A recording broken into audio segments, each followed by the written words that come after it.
नमस्कार आप सभी को Vikrant institute of nursing and science की तरफ से आज मैं आपको बताने वाला हूँ कि इमरजेंसी मेडिकल टेक्नीशियन जो हॉस्पिटल में इमरजेंसी कंडीशन या आपातकालीन स्थिति जो उत्पन्न होती है उससे जो मेडिकल इमरजेंसी टेक्नीशियन है वो किस तरह से क्या रोल करते हैं। सर्वप्रथम जो हम लोग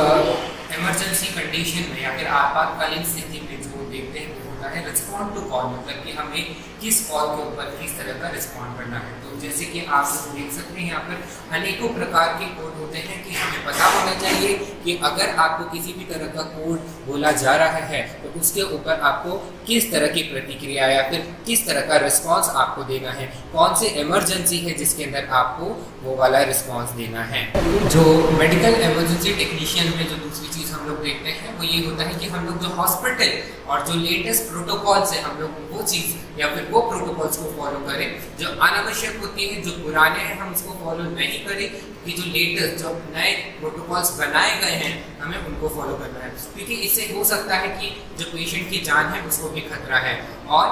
जो नए प्रोटोकॉल्स हैं वो ज़्यादा सावधान और ज़्यादा अच्छे प्रोटोकॉल्स हैं जिससे कि हम पेशेंट की जो ज़िंदगी है जो उसकी लाइफ है उसको बचा सकते हैं। और भी महत्वपूर्ण कुछ चीज़ें हैं जो हमें ध्यान रखने की ज़रूरत होती है आपातकालीन स्थिति में, जैसे कि जिस जगह पे पेशेंट उस स्थिति में पहुंचा है जब आपातकालीन या इमरजेंसी कंडीशन पेशेंट की है तो उस स्थिति को हमें असेस करना है पूरी तरीके से कि वो जगह कौन सी है, पेशेंट की कंडीशन कैसी हो रही है। अगर पेशेंट अनसेफ जगह पर है तो हमें सबसे पहले उसको सेफ जगह पर लेके आना है ताकि हम लोग पेशेंट की जान को जब बचा रहे हैं अपने इमरजेंसी की जब पेशेंट के ऊपर चीज़ें कर रहे हैं या कंडीशन हम लोग अप्लाई कर रहे हैं तो हम लोग पेशेंट को एक सही इन्वायरमेंट दे सके। तो आपको ये चीज़ असेस करना बहुत महत्वपूर्ण हो जाता है कि जो पेशेंट है उसको हम लोग सही जगह पर सही स्थिति में हम लोग रखें। दूसरी और भी महत्वपूर्ण चीज़ें हैं जो हमें ध्यान रखने की आवश्यकता है, जैसे हम लोग ट्रायज जिसे हम लोग बोलते हैं, ट्रायज के अंदर हम लोग पेशेंट को उसकी आवश्यकता के हिसाब से या फिर उसकी आवश्यकता के अकॉर्डिंग हम लोग पेशेंट को जो बैंड होता है पेशेंट को बांधते हैं ताकि हमें ये पता चल सके कि कौन से पेशेंट को जो इमरजेंसी कंडीशन है उसकी आवश्यकता कब बढ़े और जल्दी अगर उसको इमरजेंसी की आवश्यकता है तो हम लोग उसको उसके हिसाब से कलर कोडिंग के हिसाब से हम लोग ट्रायज पेशेंट को बांधते हैं। तो कार्डिक या फिर इमरजेंसी कंडीशन में बहुत सारी इमरजेंसी ऐसी कंडीशंस आती है तो हम लोग मैनेज करते हैं जिसका हम लोग ट्रीटमेंट करते हैं। उसके अंदर से कुछ इमरजेंसी कंडीशन जैसे कि हो गया कार्डियक इमरजेंसी कंडीशन जिसके अंदर कार्डियक शॉक बोल सकते हो आप या फिर कार्डियोजेनिक शॉक बोल सकते हो, कार्डियक टेम्पोनेट बोल सकते हो। उसके बाद मायोकार्डियल इन्फेक्शन जैसी बहुत सारी अनेक प्रकार की कंडीशन हो सकती है। इसके अलावा बिहेवियरल जो कंडीशन हो सकती है, बिहेवियरल इमरजेंसी कंडीशन जैसे कि मिर्गी हिंदी में या फिर नॉर्मल भाषा में उसको मिर्गी बोलेंगे या फिर एपिलेप्सी बोल सकते हैं। बहुत सारी ऐसी साइकेट्रिक कंडीशंस आ जाती है जैसे मेनिया हो गया, अल्कोहल हो गया, सीवियर डिप्रेशन हो गया। तो इस तरह की कंडीशन भी पेशेंट के अंदर या फिर इमरजेंसी कंडीशन में हम लोगों को देखने के लिए मिलता है। इसके अलावा ब्लीडिंग बहुत ज़्यादा सीवियर जो खून का या फिर रक्त का प्रभाव बढ़ रहा है या फिर निकल रहा है बॉडी में से जो सीवियर ब्लीडिंग कंडीशन हो रही है वो, या फिर शॉक की कंडीशन हो गई या फ्रैक्चर हो गया। तो इस तरह की बहुत सारे इमरजेंसी कंडीशन हम लोग पेशेंट को ट्रीट करते हैं।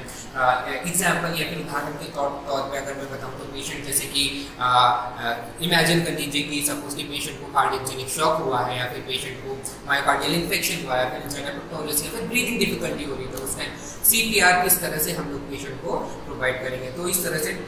जो हम लोग पेशेंट को CPR देते हैं कि आपको आपके कंधे और आपकी जो एल्बो है ये बिल्कुल भी नहीं मुड़ना चाहिए, आपको आपके हाथ पूरे सीधे होने चाहिए। आपको पेशेंट का रिस्पांस चेक करना है कि पेशेंट प्रॉपर रिस्पांस दे रहा है या नहीं। पेशेंट का पल्स आपको देखना है कि पेशेंट का पल्स आपको फील हो रहा है नहीं। अगर नहीं होता है तो आप पेशेंट के करीब जाकर पेशेंट की जो अगर ब्रीदिंग है तो आप उसको सुन सकते हैं कि पेशेंट अगर ब्रीथ कर रहा है तो आपको उसको सुनना है। उसके बाद आपको CPR स्टार्ट करना है। इसके पहले आप इमरजेंसी के लिए एम्बुलेंस को या फिर आपके पास में अगर लोग खड़े तो आप उनको बोल सकते हैं कि आप एम्बुलेंस को कॉल करो कि जब तक ये कोई एम्बुलेंस या सर्विसेज नहीं आती आपको पेशेंट की जो स्थिति है उसको बनाए रखना है, उसको कंट्रोल करके रखना है। तो जो CPR हम लोग देते हैं किस तरह से दे सकते हैं। तो जो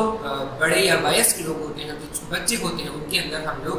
2 इंच तक का दबाव हम लोग डालते हैं, और जो छोटे नवजात शिशु होते हैं उनके लिए हम लोग 1.5 इंचेस का दबाव हम लोग छाती के ऊपर डालते हैं, और फिर हम लोग पेशेंट को ब्रीथ प्रोवाइड करते हैं। तो इसके लिए मैं आपको एक छोटा सा डेमोन्स्ट्रेशन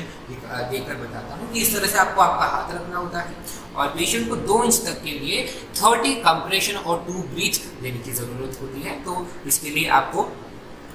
30 कंप्रेशन देना है,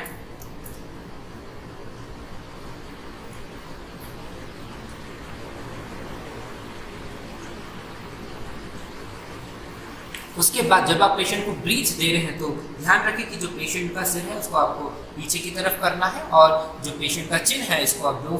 उंगलियों से आपको ऊपर करना है। पेशेंट का जो नाक है उसको आपको बंद करना है। उसके बाद आपको जो आपका मुख है वो पेशेंट के मुख के ऊपर रखकर गहरी सांस लेके फिर आपको जो आपकी ब्रीथ है, जो आपकी सांस है वो पेशेंट के अंदर डालनी है।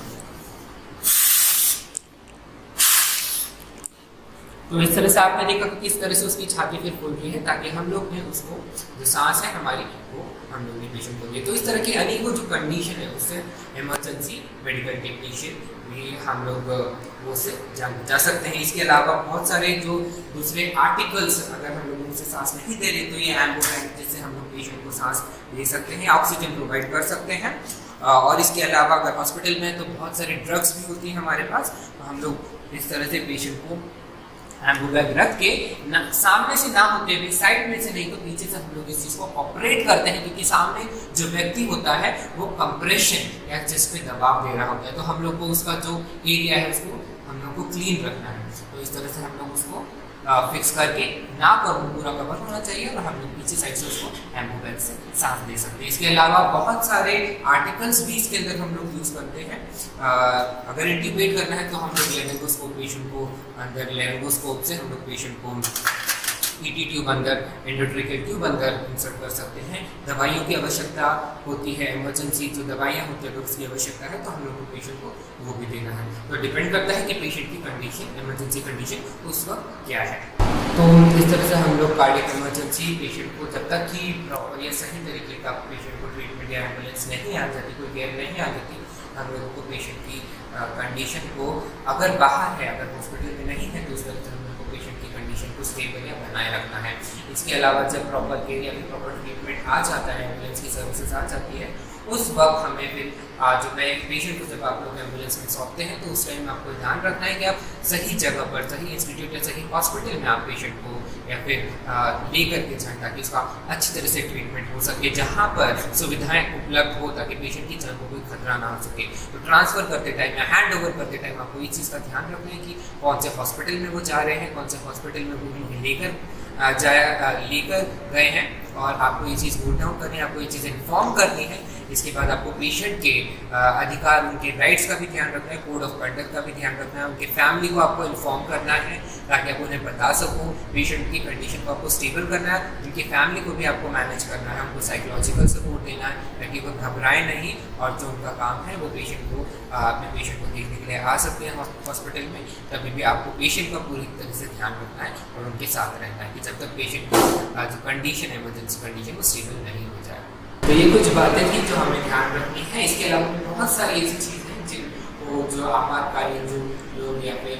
हेल्थ वर्कर्स काम करते हैं या टेक्नीशियंस इमरजेंसी में काम करते हैं, कोई ध्यान रखने की ज़रूरत है कि किस तरह से इमरजेंसी आपातकालीन स्थिति में हमें पेशेंट का ध्यान रखने की, हमारे मरीज का ध्यान रखने की और उसकी कंडीशन को हमें स्टेबल करने की ज़रूरत होती है, और क्या चीज़ की उसको ज़रूरत है, क्या सुविधाओं की उसको ज़रूरत है, जिसका हमको विशेष रूप से ध्यान रखना होता है ताकि अपनी ज़िंदगी को बचा सकें।